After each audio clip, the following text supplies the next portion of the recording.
Hello guys, என்னடா இது மாங்காவை பாத்திரத்துல போட்டு கொதிக்க வச்சிட்டு இருக்காங்கன்னு சொல்லிட்டு பாக்குறீங்களா? ஒண்ணுமே இல்லைங்க, இது வந்து மாங்காய் பச்சடி தான். சாப்பிடறதுக்கு ரொம்ப ரொம்ப டேஸ்டா இருக்குங்க. இனிப்பு, புளிப்பு, காரம், உப்பு எல்லாமே கலந்து இருக்குங்க. இது வந்து மாங்காய் பச்சடி. இந்த மாங்காய் பச்சடி வந்து நம்ம சாதத்துக்கெல்லாம் சைடிஷா வச்சு சாப்பிட்டாக்கா சூப்பரா இருக்குங்க. அதாவது சாம்பார் சாதம், தயிர் சாதம், இந்த மாதிரி எல்லா சாதத்துக்குமே நம்ம வச்சு சைடிஷா வச்சு சாப்பிடலாம். ரொம்ப ரொம்ப சூப்பரா இருக்குங்க இந்த மாங்காய் பச்சடி. நான் செஞ்சு இதே மெத்தட்ல ஒரே ஒரு டைம் மட்டும் எனக்காக செஞ்சு பாருங்க, சூப்பரா இருக்கும் ஃப்ரெண்ட்ஸ். அதுக்கப்புறம் ஒரு சின்ன ரெக்வஸ்ட், வீடியோவை ஸ்கிப் பண்ணாம பாருங்க. அதே மாதிரி வீடியோவை ஹைப் பண்ணி விடுங்க, லைக் பண்ணி விடுங்க. கொஞ்சம் லாங் வீடியோக்கு ப்ளீஸ் சப்போர்ட் பண்ணுங்க ஃப்ரெண்ட்ஸ். இப்ப நம்ம வாங்க வீடியோக்குள்ள போகலாம். ஹாய் ஹலோ கைஸ் ஃப்ரெண்ட்ஸ், இப்ப நம்ம மாங்காய் பச்சடி செய்யறதுக்கு நான் வந்து இங்க பாருங்க 2 மாங்காய் எடுத்துருக்கிறேன். கிளிமுக்கு மாங்காவா எடுத்துக்கோங்க, அப்பதான் வந்து நம்மளுக்கு டேஸ்ட் சூப்பரா இருக்குங்க. இப்ப இந்த மாங்காவை வந்து நான் நல்லா வாஷ் பண்ணி எடுத்துருக்கிறேங்க. இப்ப இங்க மேல இருக்கிற இந்த காம்பு மட்டும் நம்ம கட் பண்ணிட்டு மாங்காவை பொடிசா கட் பண்ணி எடுத்துக்கலாம். ஃபர்ஸ்ட் இங்க பாருங்க, இப்ப நான் வந்து மாங்காய் எல்லாத்தையுமே நல்லா சூப்பரா கட் பண்ணி எடுத்துக்கிட்டேன். இந்த மாதிரியே அந்த உள்ள கொட்டை மட்டும் எடுத்துட்டு இந்த நார் இருக்கும் பாத்தீங்களா, இந்த நாரோட வந்து கட் பண்ணி போட்டுக்கோங்க. அப்பதான் வந்து மாங்காய் ஃபுல்லா நம்மளுக்கு உடையாம அப்படியே இந்த நாரெல்லாம் அப்படியே மென்னு சாப்பிடும்போது டேஸ்ட் சூப்பரா இருக்குங்க. இப்ப இந்த மாங்காவை அப்படியே ஒரு ஓரமா வச்சிடலாம்.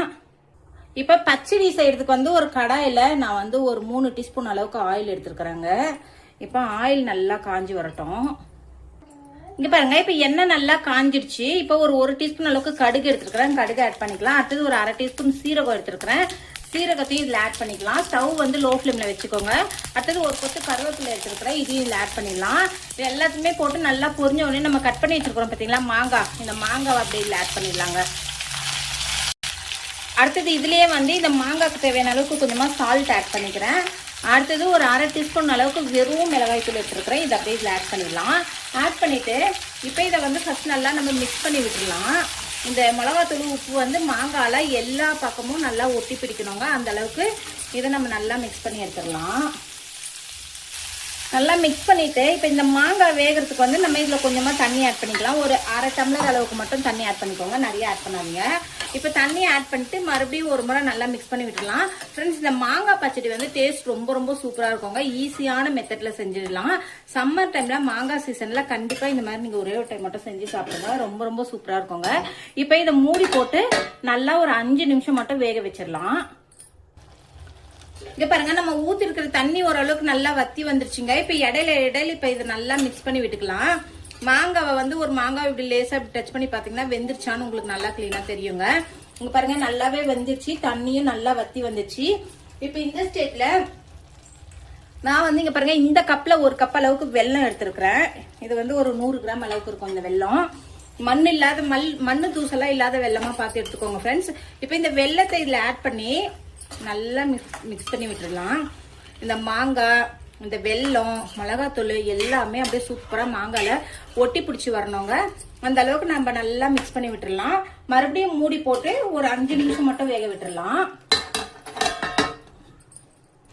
இங்க பாருங்க, இப்ப நம்ம போட்டிருக்கிற வெல்லம் எல்லாம் நல்லா சூப்பரா கரைஞ்சி நல்லா அப்படியே லிக்விட் ஆயிடுச்சு பாருங்க. இப்ப இந்த ஸ்டேஜ்ல ஸ்டவ் ஹை ஃபிளேம்ல வச்சு நல்லா ஒரு 2 நிமிஷம் மட்டும் கொதிக்க விட்டுருங்க, மூடி போடாம. அப்பதான் வந்து இந்த வெல்லம் எல்லாம் நல்லா சுண்டி வருங்க. ஒரு 2 நிமிஷம் மட்டும் நல்லா கொதிக்கட்டும் ஃப்ரெண்ட்ஸ். இங்க பாருங்க, இப்ப நம்ம போட்ட மாங்காய் வெல்லம் எல்லாமே நல்லா சூப்பரா குழஞ்சி வெந்து வந்துருச்சுங்க. இப்ப இந்த ஸ்டேஜ்ல லேசா இந்த கரண்டி வச்சு மாங்காவை இந்த மாதிரி லைட்டா மேஷ் பண்ணி விட்டுக்கோங்க. அப்பதான் வந்து நம்மளுக்கு சாப்பிடறதுக்கு செம்ம டேஸ்டா இருக்குங்க. அவ்வளவுதான் ஃப்ரெண்ட்ஸ், சூப்பரான செம்ம டேஸ்டான மாங்காய் பச்சடி ரெடி ஆயிடுச்சுங்க. இது வந்து நம்ம சாம்பார் சாதம், ரசம் சாதம் எல்லாத்துக்குமே சைட் டிஷ்ஷாவும் வச்சு சாப்பிடலாம். அப்படியேவும் நம்ம வெறும் வாயில கூட அப்படியே கூட ஒரு பவுல்ல போட்டு கூட சாப்பிட்டுக்கலாங்க. டேஸ்ட் ரொம்பவுமே சூப்பரா இருக்கும் ஃப்ரெண்ட்ஸ். நான் வந்து இதே மெத்தட்ல ஒரே ஒரு முறை எனக்காக மட்டும் செஞ்சு பாருங்க, ரொம்ப ரொம்ப சூப்பரா இருக்குங்க. அவ்வளவுதான் ஃப்ரெண்ட்ஸ், இந்த வீடியோ பிடிச்சிருந்தா லைக் பண்ணுங்க, ஷேர் பண்ணுங்க, கமெண்ட் பண்ணுங்க. மறக்காம நம்ம சேனலை சப்ஸ்கிரைப் பண்ணி சப்போர்ட் பண்ணுங்க. அப்படியே பக்கத்துல உள்ள பெல் ஐகானையும் டச் பண்ணிருங்க. பாய்.